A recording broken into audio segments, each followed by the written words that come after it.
Illustration. A few days after this visit, Mr. Bingley called again, and alone. His friend had left him that morning for London, but was to return home in 10 days' time. He sat with them above an hour, and was in remarkably good spirits. Mrs. Bennet invited him to dine with them, but, with many expressions of concern, he confessed himself engaged elsewhere. "Next time you call," said she, "I hope we shall be more lucky. He should be particularly happy at any time, etc., etc., and if she would give him leave, would take an early opportunity of waiting on them. Can you come tomorrow?" Yes, he had no engagement at all for tomorrow, and her invitation was accepted with alacrity. He came, and in such very good time, that the ladies were none of them dressed. In ran Mrs. Bennet to her daughter's room, in her dressing gown, and with her hair half finished, crying out, "My dear Jane, make haste and hurry down. He is come, Mr. Bingley is come. He is, indeed. Make haste, make haste. Here, Sarah, come to Miss Bennet this moment, and help her on with her gown. Never mind Miss Lizzie's hair." "We will be down as soon as we can," said Jane, "but I dare say Kitty is forwarder than either of us, for she went upstairs half an hour ago." "Oh! Hang Kitty! What has she to do with it? Come, be quick, be quick. Where is your sash, my dear?" But when her mother was gone, Jane would not be prevailed on to go down without one of her sisters. The same anxiety to get them by themselves was visible again in the evening. After tea, Mr. Bennet retired to the library, as was his custom, and Mary went upstairs to her instrument. 2 obstacles of the 5 being thus removed, Mrs. Bennet sat looking and winking at Elizabeth and Catherine for a considerable time, without making any impression on them. Elizabeth would not observe her, and when at last Kitty did, she very innocently said, "What is the matter, mamma? What do you keep winking at me for? What am I to do?" "Nothing, child, nothing. I did not wink at you." She then sat still 5 minutes longer, but unable to waste such a precious occasion, she suddenly got up, and saying to Kitty, "Come here, my love, I want to speak to you," took her out of the room. Jane instantly gave a look at Elizabeth which spoke her distress at such premeditation, and her entreaty that she would not give in to it.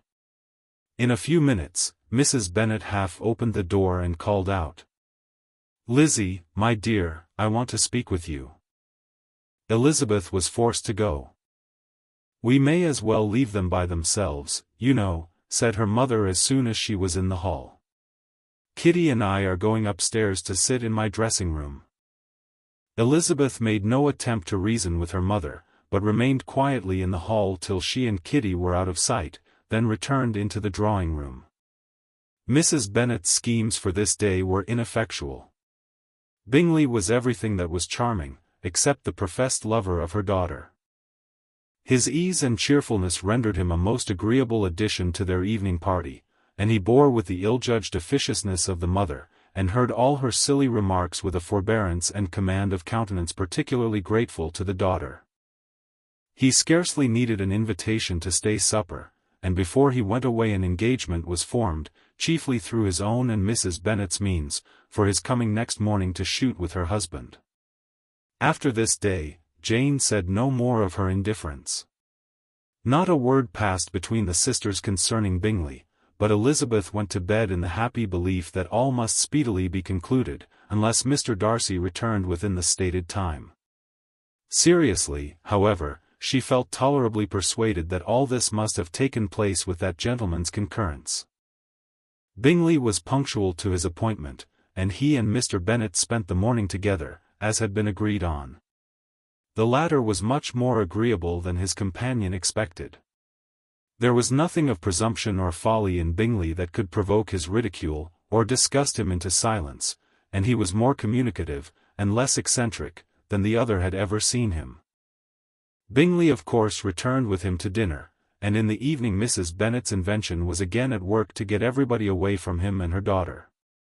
Elizabeth, who had a letter to write, went into the breakfast room for that purpose soon after tea, for as the others were all going to sit down to cards, she could not be wanted to counteract her mother's schemes. But on her returning to the drawing-room, when her letter was finished, she saw, to her infinite surprise, there was reason to fear that her mother had been too ingenious for her.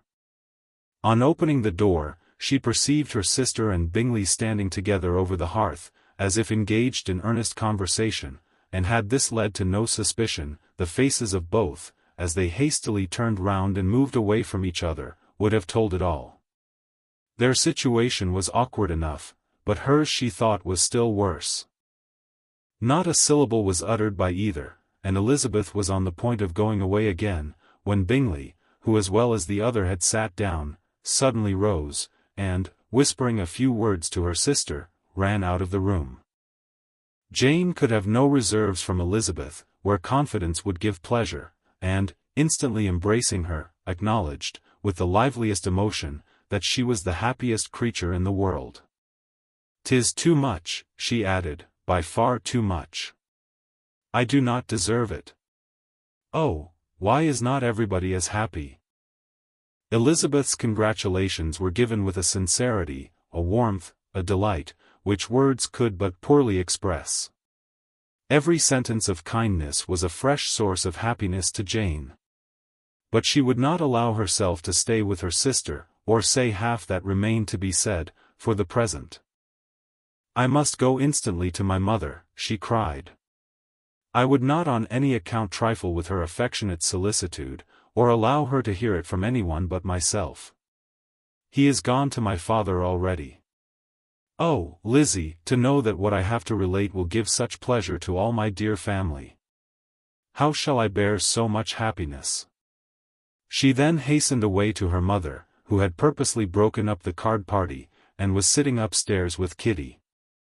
Elizabeth, who was left by herself, now smiled at the rapidity and ease with which an affair was finally settled, that had given them so many previous months of suspense and vexation. "And this," said she, "is the end of all his friend's anxious circumspection. Of all his sister's falsehood and contrivance. The happiest, wisest, and most reasonable end." In a few minutes she was joined by Bingley, whose conference with her father had been short and to the purpose. "Where is your sister?" said he hastily, as he opened the door. "With my mother upstairs. She will be down in a moment, I dare say." He then shut the door, and, coming up to her, claimed the good wishes and affection of a sister. Elizabeth honestly and heartily expressed her delight in the prospect of their relationship. They shook hands with great cordiality, and then, till her sister came down, she had to listen to all he had to say of his own happiness, and of Jane's perfections, and in spite of his being a lover, Elizabeth really believed all his expectations of felicity to be rationally founded, because they had for basis the excellent understanding and super-excellent disposition of Jane, and a general similarity of feeling and taste between her and himself. It was an evening of no common delight to them all. The satisfaction of Miss Bennet's mind gave such a glow of sweet animation to her face, as made her look handsomer than ever. Kitty simpered and smiled, and hoped her turn was coming soon. Mrs.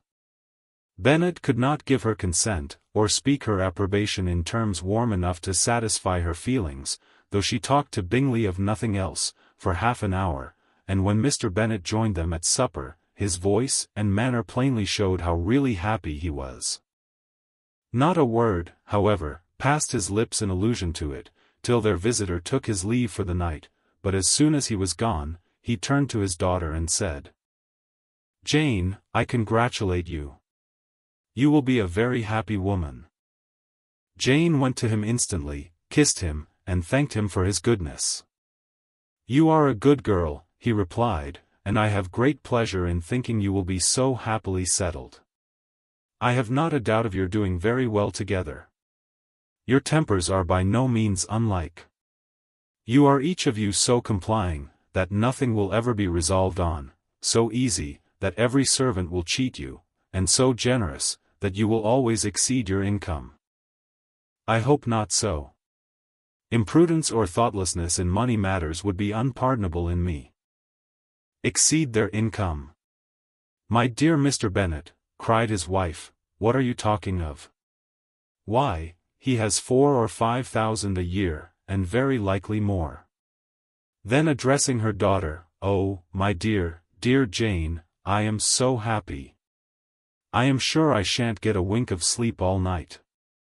I knew how it would be. I always said it must be so, at last. I was sure you could not be so beautiful for nothing. I remember, as soon as ever I saw him, when he first came into Hertfordshire last year, I thought how likely it was that you should come together.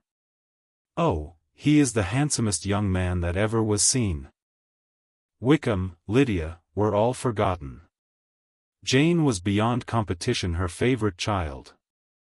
At that moment she cared for no other. Her younger sisters soon began to make interest with her for objects of happiness which she might in future be able to dispense. Mary petitioned for the use of the library at Netherfield, and Kitty begged very hard for a few balls there every winter. Bingley, from this time, was of course a daily visitor at Longbourn, coming frequently before breakfast, and always remaining till after supper, unless when some barbarous neighbour, who could not be enough detested, had given him an invitation to dinner, which he thought himself obliged to accept. Elizabeth had now but little time for conversation with her sister, for while he was present Jane had no attention to bestow on anyone else, but she found herself considerably useful to both of them, in those hours of separation that must sometimes occur. In the absence of Jane, he always attached himself to Elizabeth for the pleasure of talking of her, and when Bingley was gone, Jane constantly sought the same means of relief. "He has made me so happy," said she, one evening, by telling me that he was totally ignorant of my being in town last spring. I had not believed it possible. "I suspected as much," replied Elizabeth. "But how did he account for it?" "It must have been his sister's doing. They were certainly no friends to his acquaintance with me, which I cannot wonder at, since he might have chosen so much more advantageously in many respects. But when they see, as I trust they will, that their brother is happy with me, they will learn to be contented, and we shall be on good terms again, though we can never be what we once were to each other." "That is the most unforgiving speech," said Elizabeth, "that I ever heard you utter. Good girl! It would vex me, indeed, to see you again the dupe of Miss Bingley's pretended regard. Would you believe it, Lizzie, that when he went to town last November he really loved me, and nothing but a persuasion of my being indifferent would have prevented his coming down again? He made a little mistake, to be sure, but it is to the credit of his modesty." This naturally introduced a panegyric from Jane on his diffidence, and the little value he put on his own good qualities. Elizabeth was pleased to find that he had not betrayed the interference of his friend, for, though Jane had the most generous and forgiving heart in the world, she knew it was a circumstance which must prejudice her against him. "I am certainly the most fortunate creature that ever existed," cried Jane. "Oh, Lizzie, why am I thus singled from my family, and blessed above them all? If I could but see you as happy! If there were but such another man for you! If you were to give me 40 such men I never could be so happy as you. Till I have your disposition, your goodness, I never can have your happiness. No, no, let me shift for myself, and, perhaps, if I have very good luck, I may meet with another Mr. Collins in time." The situation of affairs in the Longbourn family could not be long a secret. Mrs. Bennet was privileged to whisper it to Mrs. Phillips, and she ventured, without any permission, to do the same by all her neighbours in Meryton. The Bennets were speedily pronounced to be the luckiest family in the world, though only a few weeks before, when Lydia had first run away, they had been generally proved to be marked out for misfortune. Illustration: